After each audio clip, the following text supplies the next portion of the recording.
Okay, thank you. Thank you. Thank you everyone for attending. Just in case you're wondering, I'm not underwater. This is actually a blue screen I have behind me, but it seems very strong at this time of the day for some reason.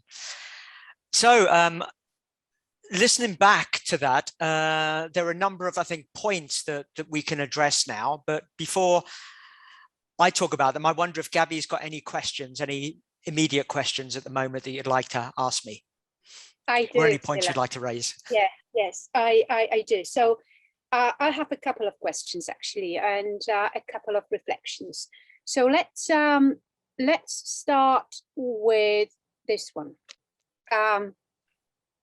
So communicative competence and fluency. Is it the same? Do you think that communicative competence is the same as fluency?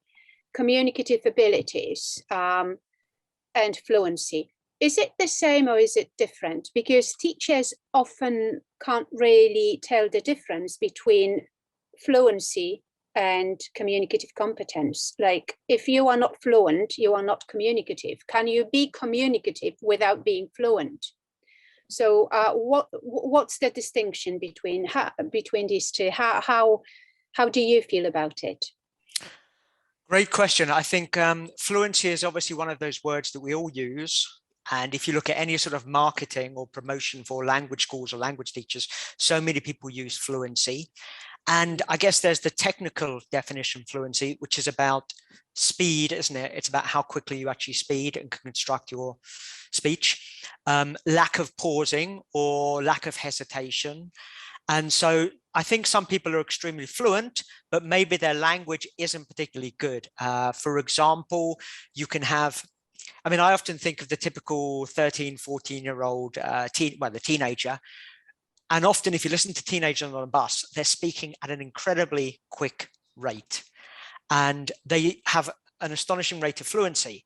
Now, their language may not be particularly complex. They might be repeating lots of words. They might be using limited vocabulary, but they're able to maintain that speech without too much pausing, hesitation, and so on. So I think we've got to, again, deconstruct fluency and think about, well, fluency is one part, accuracy is another part, then the whole idea of complexity and precision when we speak. And then other aspects like appropriacy. Some people can be very fluent in some situations, but they're not necessarily able to speak so fluently in other situations because their content isn't really worth much. I could be in a situation where I'm talking about, I don't know, nuclear physics, and I could probably speak fluently, but the content of what I'm actually saying would have very little to do with the topic at hand. So there are other questions here. And so I think there are so many different aspects to communicative competence, and fluency is only one of them. Yeah, because I feel that very often teachers don't quite understand this concept of communicative competence. It's often confused with fluency, but it's not the same. I don't feel it's the same. Do you think someone who's at a well, not beginner, but let's say elementary level, could an elementary level student be communicative? Well, sorry, I mean, it may be a silly question, but I feel like it's this concept of communicative competence that bothers me. And probably some teachers who, if I reflect on it, how am I supposed to understand it? Do I teach communicative competence and strategies only at a particular level, or do I teach it from the word go, from the very beginning, from the beginner level? This is really my question. So could an elementary level student be communicative, and other strategies that can be taught at this level?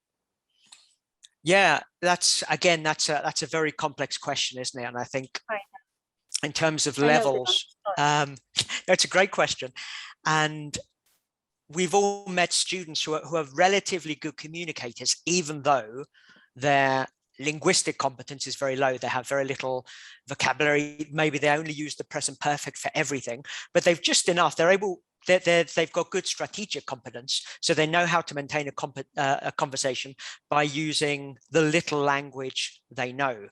And I think we can learn from these learners, because they're often able to maintain a very basic conversation at a very basic level. Now, it gets more complicated if the content is complex or the topic is complex, but often they can maintain a very brief interaction. How are you? What did you do yesterday? What are you going to do tomorrow? Just by recognizing those specific words like tomorrow and yesterday and so on. And so I think just small things, small phrases we can introduce, things like I mean, when you want to clarify something. Some learners at a very low level are able to hear this phrase. It's a two-word phrase, which apparently is very, very common in British English, at least. And they're able to understand, okay, that's something I can use when I've not explained myself particularly well the first time. So that can help them stay in the conversation long enough, because the interlocutor will realize, okay, I mean, they want to have another go at explaining something, rather than just freeze and stop talking. So I think there are very basic phrases we can use related to communication strategies. But that makes me think. So essentially what you're saying is that we can teach communication strategies at a really low level, but then now the question now is, do we teach it overtly, or because you see, the important thing is that students very often don't see things for what they really are. Like, I remember my experience when I was learning English, years ago, and we had this we had this lesson. You actually said this, like, it's a thing we use for. And I remember those lessons were extremely boring, because I didn't see the relation between the language we were having to practice in the classroom for 45 minutes and the real life. So as you just said, phrases like I mean, a very useful phrase, but then students very often don't really see how they can use it effectively outside the classroom, because teachers are not overt in their instruction. So so how do you feel about that? Because I feel like quite a few of those communication strategies are just lost on students because of not explicit instructions on the part of the teacher. So that's why students are not able to use those phrases outside the classroom in an effective way. Well, I mean, there are a few things there.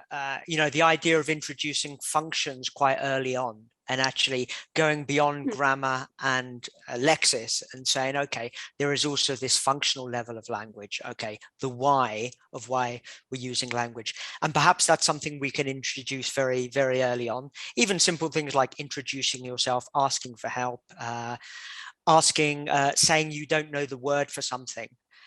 And I've been in many classrooms which have had big posters on the wall where you've had a lot of these very common phrases we can use in the classroom, which you could argue represent different communication strategies. So I think maybe we could make that more explicit. And I mean, I agree, spending 45 minutes on something like that, it's a long time. But then I guess the same could be said for any sort of focus on specific forms, couldn't it? And maybe that's something we have to think about, when do we start actually focusing on real meaningful conversation as opposed to just discrete pieces of language? And you see, and this is I just wrote down another question when I was listening to you and kind of making notes for myself. How often should we teach the strategies? So do you, and how do you do it as a teacher? How do you approach it? Do you teach those strategies in a dedicated lesson? So you say dedicate a lesson to teaching communication strategies, or do you take on this, what I like to call an opportunistic approach? So you only teach those strategies when there is an opportunity. So when there is a breakdown of communication, because I often feel that this is really the only way to teach communication strategies, because students can fully understand it only when they are in the situation, when there is a breakdown of communication. And this is when you as a teacher can step in and say, okay, in a situation like this, you could say this and that will save you outside the classroom, because it's making this immediate link between what just happened in the communication and real life. So my question again is, how do we teach it? Do we dedicate sessions? Do we spend 45 minutes teaching a given communication strategy and how to use language outside the classroom? Or do we approach it through the opportunistic teaching approach, as I like to call it? Yeah. I'm not sure you would have to decide in some ways. I think maybe you can actually combine the two. What I certainly wouldn't do, I certainly wouldn't go sort of through the different communication strategies and say, okay, today I'm going to teach approximating, then I'm going to teach circumlocution. I don't think that would work unless you're teaching linguists. But the idea of discussing communication breakdown, and maybe even just starting by saying, what happens when you don't know a word? Okay, what do you do in your language, just to help them actually relate it to real life experiences, which they probably had in their first language. And then maybe moving from there and just with a short dialogue, introducing what you can do in that situation, a couple of the phrases, a couple of the strategies, and sort of working from there. I think generally, I mean, I teach adults, so it is quite different. And adults are, they have enough experience and sort of metacognitive awareness to know that, okay, this happens to me not only in my first language, but also when I communicate in a second language. So they're very quickly able to recognize, okay, this is a real need. And they're able to draw from their own experience. With younger learners, obviously, it's a lot more difficult. They maybe have never really thought about that. Yeah, but I do feel that as teachers we really should have some kind of ready ideas and ready activities in case there is a breakdown of communication, and that's when you step in and you can kind of tell students that this is what they can do outside the classroom, as opposed to just teaching communication strategies as a full-blown lesson or in a full-blown lesson. So but then I wonder what other people may think about it. So it's for teachers to kind of to think, because everybody's different, and I guess we all have different approaches. Now another thing that you just mentioned was L1 and how transferable communication strategies are from L1 to L2. So are all the communication strategies that we teach transferable from L1 to L2? And if they are, then why do we even have to teach them? Okay, so there's no need, because if as a fluent L1 speaker I use the very same strategies in my mother tongue, then I simply use the same strategies in L2. So what is it that you actually teach me as an EFL teacher? And then if I don't have those strategies in L1, are you in the position to teach me the strategies in L2 as an English teacher? Absolutely. I mean, that's the challenge. I think that's one of the main challenges we have. I work with, as I said, a lot of business professionals, and often, they are aware of these communication strategies, and they say, this is how I say it in my language. Okay. And then I can ask, see if we can literally translate it. And often it's relatively similar, but not exactly the same. And so, you know, what we can do then is we can work with that emergent language and sort of reformulate it to make it sound more natural. Okay, so I think that's something we can, certainly with learners who are aware of communication strategies in their first language, we can work with what they've got. And often I think then it's reformulation and mainly reformulation, I think, and then obviously a bit of practice. And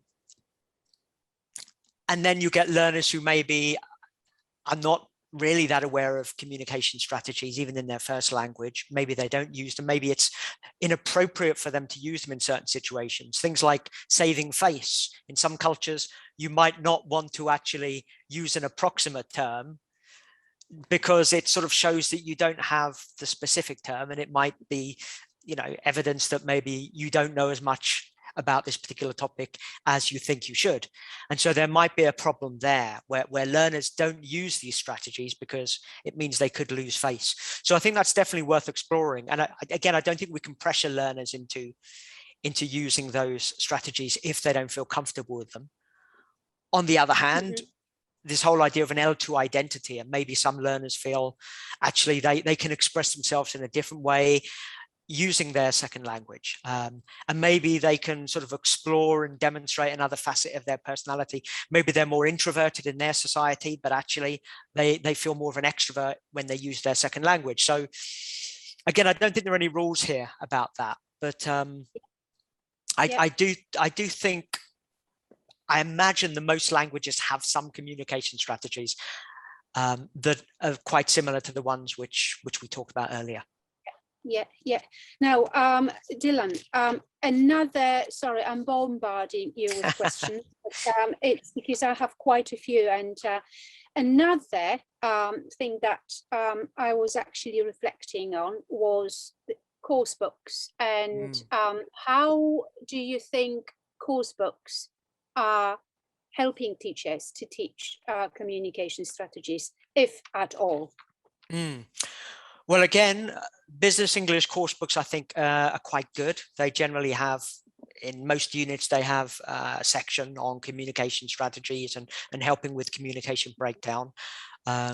Some course books are better than others. I'm not that familiar with it. I haven't used it for a few years, but Touchstone in particular, I think, deals a lot with communication strategies and conversation strategies. But I think a lot of them maybe they're missing, or they're not digging deep enough into that sort of element, because so many of our learners now, especially with this whole flipped learning and blended learning and hybrid learning, you know, a lot of learners are doing a lot of the work outside of the classroom, a lot of the traditional language work. Yeah. I mean, I have to say that I often feel that course books, even if the communication strategies are kind of are there for the teacher to use, it's just not explicit enough. And because it's not explicit enough, teachers don't quite know that this is what they are actually teaching. And obviously students don't know that this is what they are learning. So as I said, I mean, the communication strategies that are part of the course book are lost on the teacher and on the students. And this this relates to my next question about what we do in the classroom in terms of teaching communication strategies. So do you, I mean, I don't know about you, but I very often feel that I sell communicative activities to students as communication activities, but in fact, what students practice is a particular language structure. So language practice activities are disguised as communication activities. So this is not quite authentic. It's not real communication. And yet we like to think that this is teaching students how to be communicative. So how do you feel about this? Well, I think we're not going to change things overnight.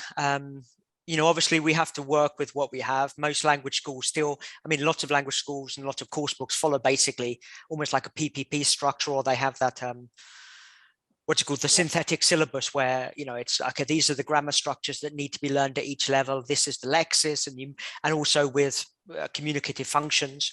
And you're expected to follow that order in terms of how learners are expected to acquire them.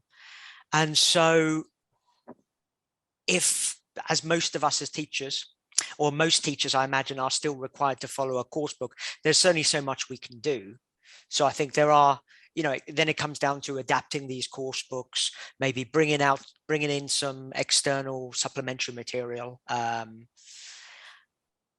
and maybe using some of the activities in the course books for different purposes, like when you have a transcript for a listening comprehension, actually moving, or not necessarily focusing on the comprehension, but actually analyzing some of the transcript for things like communication strategies and more functional language. Which is helping students notice, right? So what you do this way is we help students notice the language and how it's used in real life, right? As opposed to, I don't know, controlled or freer practice activities, which are communicative, but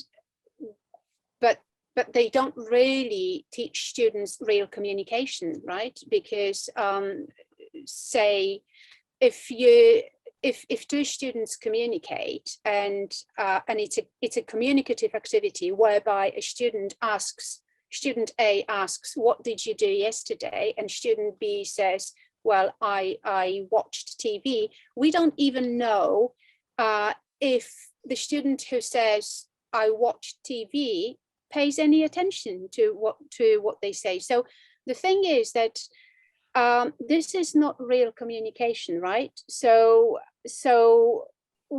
what is real communication, Dylan? For how would you help me to actually design my activities so they are not just language practice activities, but they are helping students learn communication strategies? What is real communication in the classroom? Well, I mean, there's always going to be a certain artificiality, isn't there, about this whole concept of real communication, because in real communication, you're rarely in that safe space, which we can provide in a language classroom. So you won't necessarily have a teacher there to be able to support or scaffold your speech.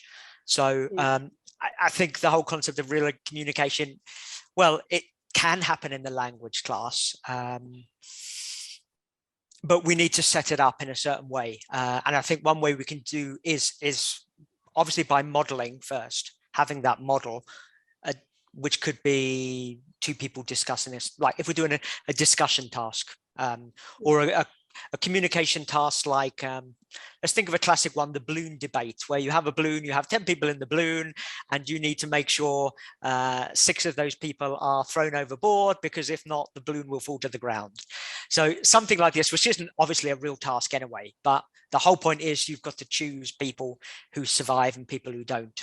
And this could be in a business English context. This would be, you have to downsize your company. Okay, so you have these 10 employers, you have to let go of 6 of them. So this is how you could make that into more of a real life communication task. And then I think, working with models is something that I like to do if possible. And getting the students to listen to how people might do that task, noticing some of those features of the language, and then maybe giving them the opportunity to do that task themselves. And I think we as teachers, maybe, do we correct? Are we there to support? That's up to us to decide, isn't it? Because as soon as we intervene, maybe we're breaking the reality of the situation. Yeah, but you see, I still feel that even the balloon scenario and the activity, I mean, doesn't really teach communicative strategies and communicative competence, or is it just, again, simply language practice activities? This is why I made this point about opportunistic teaching, because I really feel that when it comes to communicative competence, this is something that students learn as they go along. It's not something that can be taught in a designed, planned lesson. It's essentially, it's almost remedial in a sense that students communicate, there is a breakdown of communication, and you step in and you kind of sensitize students to the fact that there is a breakdown of communication, and that's how you can do it. So I really feel that this may actually be the best, if not the only, approach to teaching communication strategies. I may be wrong.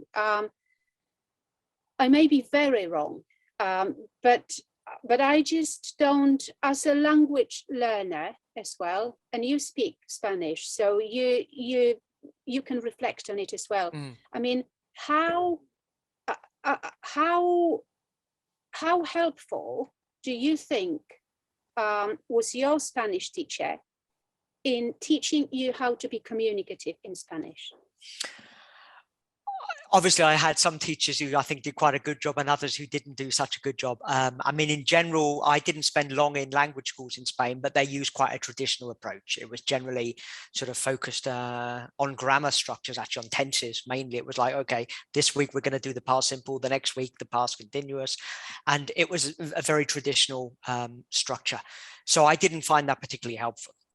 Although it did give me some, I was able to notice things.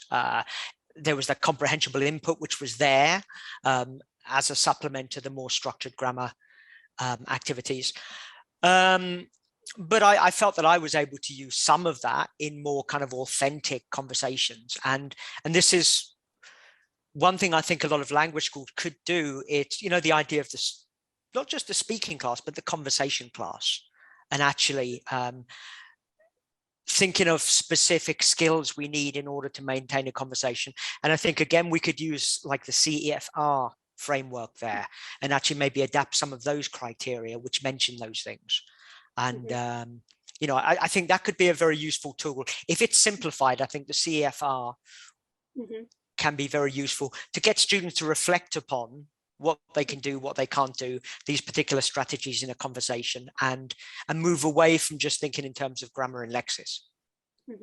But can you see what issue I take with kind of explicit teaching communication strategies? I just don't know if what we do is right, in the classroom. Now, another thing, referring back to your video, where you listed very nicely the different communication strategies, and some of them, like literal translation, code switching, foreignizing.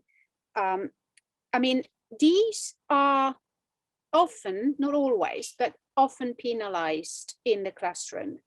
So how useful are these strategies, and how should we accept these as communication strategies, or should we penalize students for not using or not trying harder to communicate, to convey the message in the target language, as opposed to cutting corners and switching back to L1? So should we penalize students for using these strategies? That's controversial, I think. Yeah. I mean, when we think about the cognitive load of maintaining a conversation and participating in a conversation for some students, it could be very high. And so these communication strategies could be a way for them just to lessen that, and also to reduce the effective filters to help them. Okay, I don't need to panic. I can always ask either for help from the interlocutor, or maybe I can just, even something like maybe asking, is it okay if I translate this? And then translating it in the moment. A lot of students are scared to do that. With technology, perhaps now, that could be a valid strategy in a conversation. Asking for help from other people who maybe aren't around. Do you speak French? Do you speak Italian? In my context, my context, which is international business people, that's quite common. Just this morning, actually, I had a case of that where I had an Italian, a French and a Spanish person and a Chinese person doing having a group conversation. And the Italian wanted to say something and they said to the Spanish person, this is how we say it in Italian. And they were able very quickly to give them, they said, oh, we say basically the same in Spanish, and then gave them the English word. And if we consider CEFR and mediation and somehow, using whatever we can do to enable the conversation to continue, I think they call it facilitating plurilingual spaces, then maybe we need to rethink that. Your context might be quite different to mine. If you are in an English-speaking country and you've got multilingual classes, then it's not something you can draw upon so easily, perhaps. And there may be reasons not to do that, or not to encourage learners to do that, and maybe even in some cases to penalize them in a more international context. I mean, it happens. So I'm not sure that penalizing people is the way to go. I'm trying to, I have a niece who's 15 years old, and she has been studying English for however many years. And I've noticed she's quite lazy. And I've noticed that this is exactly the survival communication strategy that she very often uses. And her assumption is that even if she switches to L1 or she invents a new word, she will be understood. And you see, on the one hand, I'm thinking, right, that's actually quite cool. That's great, because she has the confidence to not to worry about how accurate she is, right? She just wants to communicate the message. But on the other hand, I'm thinking, well, hold on, something is not right, because you really can try harder. So the reason why you are using those strategies is because you don't want to think. You just want to, you just kind of want an easy way out and say what you have to say, and you expect people to understand you. So so this is why I'm not quite sure about the three or some of the communication strategies that may actually be encouraging students not to think harder, but to cut corners and to assume that people will understand them anyway. I mean, I don't know, Hedy, how do you feel about it as a non-native speaker? Again, how do you feel, and how do you feel about my niece doing it on a regular basis, expecting people to understand her, because, and using those survival strategies? Yeah, but I don't think she is aware of this, because if she knew how to express herself accurately, she would be doing so. So she doesn't know. That's why she comes up with this. And I think this is amazing. It's much better, like a student like your niece, for instance, because still she will go on talking, keep talking, while others just completely block themselves and say nothing. And then they cannot convey the meaning of what they want to share with others. And so, and the other thing is that regarding penalizing these strategies like approximation, literal translation, code switching, coinage, students most of the time are not aware of the fact that they have made a mistake. And it's based on teachers' observations of students making mistakes that, we just, all these categories are according to teachers' observations. So it's easier for us to pinpoint what went wrong, and then offer correction based on students' mistakes. So what you're saying is praise the students' effort to communicate, to convey the message, right? But then provide feedback on. Say so, and I think it's an amazing life skill as well. So even though, it's better to aim to be better and better at something than aim for perfection.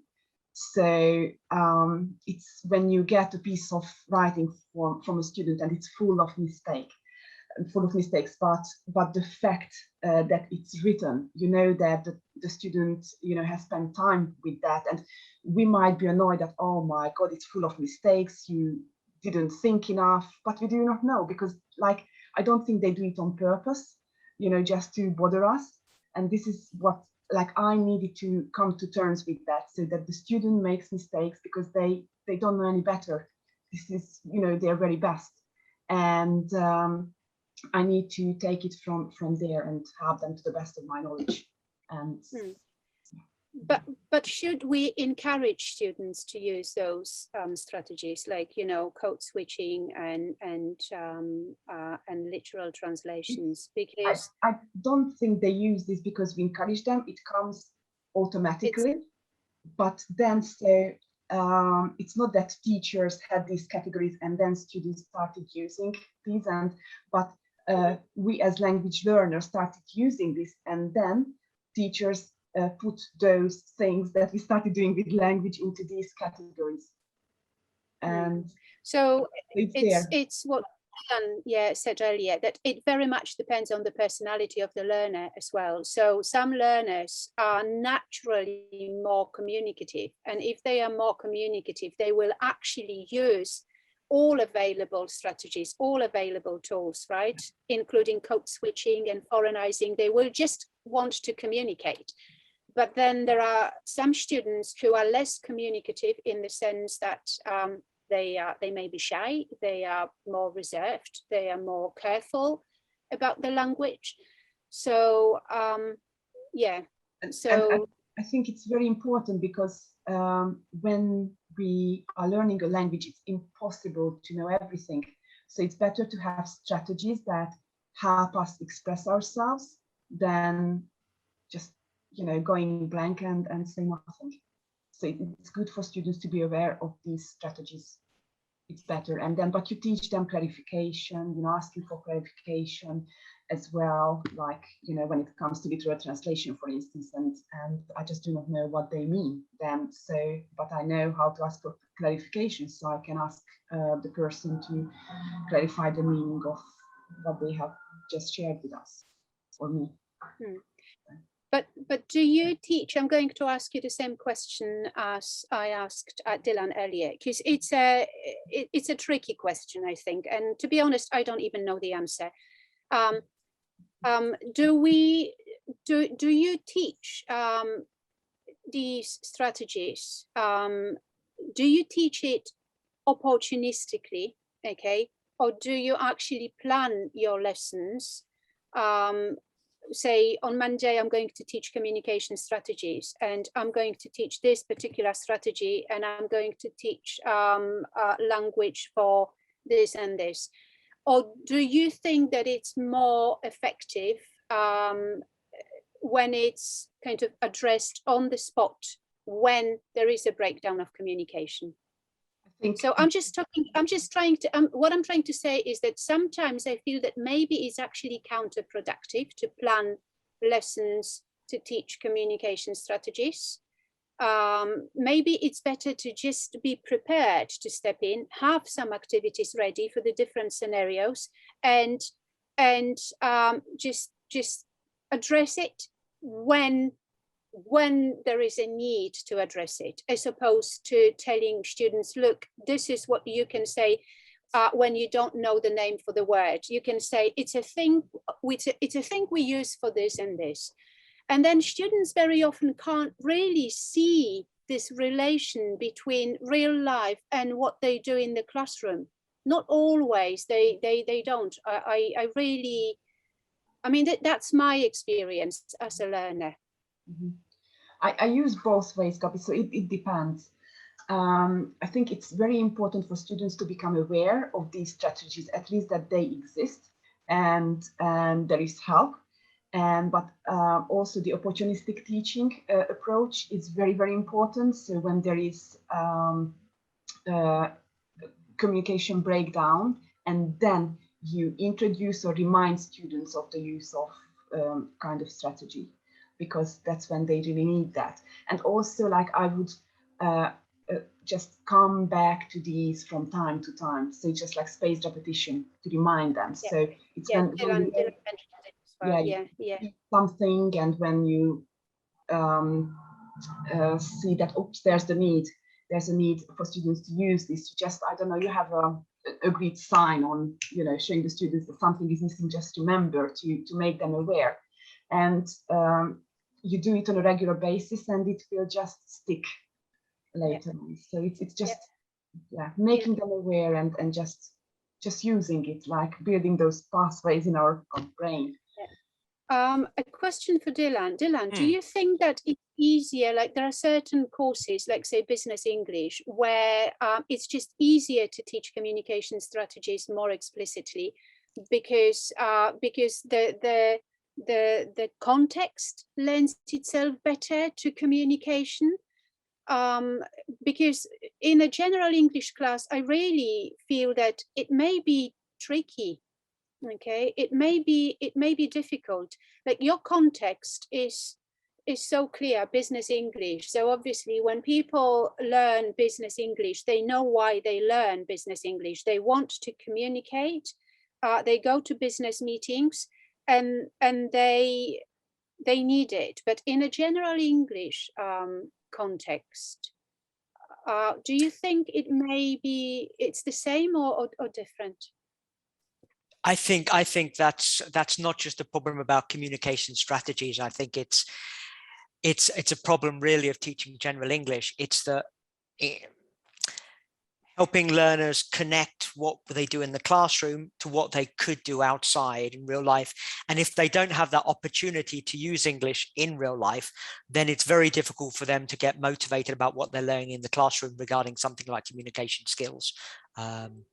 I mean, that's one of the key reasons I think why so many people go to a country like the UK to learn English, because they have this belief that, okay, if I go to England, I am going to have to speak English and have conversations and go through these communicative events with people. They might never need to do it in their own country. So I think that's a general problem, not just communication skills. I think anything related kind of to interaction in general, I think it's quite difficult sometimes to sell that to students. Yeah, but you see, but this is exactly what I was trying to say at the very beginning, that there is no, in my context, when you teach general English, it's just very difficult for the teacher to see the difference between a communicative activity and a communicative activity that only practices a given grammatical structure or say, I don't know, lexical item. So so communication strategies, it's all fine, okay, it sounds great, we know it's very useful, but where is the real need for students to communicate in the classroom? We try and create this need through TBL, very often task-based learning, but it's never the same. You can't really mirror what happens outside the classroom, and that's why it's often stilted, and that's why students don't see the connection between real life, so it's counterproductive very often. Yeah, I'm not sure if it's counterproductive necessarily. I think as we talked about before, they will be noticing this, and hopefully they'll be able to see the gap between the language they can use and the language that they would normally be used between proficient speakers in a particular communicative event. So I think this is almost an eternal problem, isn't it, about getting people interested in learning a language. That's why so many people take exams, because it gives you that motivation. And one thing about most exams now, they do have that interactive speaking component, which to some extent replicates an interactive communicative task in real life. So that, I think it's probably the best we can do in many circumstances, just say, you need this for the exam. I mean, the example I will give, I mean, this again, it's not with business English students, but with EAP students a few years ago, where they had to get a certain score to enable them to move on to their graduate studies or postgraduate studies. And we called it seminar skills, which is basically working in small groups and having discussions or solving a task together. And we were very explicit about introducing these communicative strategies, because sometimes we tested them at the beginning. It's almost like test, teach, test, isn't it? You start off and say, okay, let's put you in this communicative task, see how you do. Oh, okay, you froze because you weren't able to find the right word, and then you just stopped speaking. So it's what you talked about earlier, Gabby. Then you can identify a real need and fill a gap. And then maybe by identifying that gap, you can say, okay, guys, I think in our next session, we can actually have a class on communicative strategies, explicitly link them to what they need to be doing in this particular speaking test. So I think sometimes we can integrate the two. We can. It's all about finding a need, a real need, an authentic need, and then maybe doing something to help them overcome that. Yeah, I'm so happy that this is your final message, because it's a beautiful note to finish this session on. So yeah, thank you, Dylan. It was brilliant. Thank you. I'm sorry I had to play the devil's advocate. No, it's great. I enjoyed it, kind of. Really, it is really, yeah, because we want people to kind of see different sides to the same thing. So yeah, I often have to express beliefs that are not mine for the sake of well, for the sake of making people see how there is no answer to certain things, and how you can't really say that it's either this or that in EFL. So yeah, thank you. Absolutely. Thank you. I've enjoyed it. And I hope people have, well, it's given them some food for thought, if nothing else.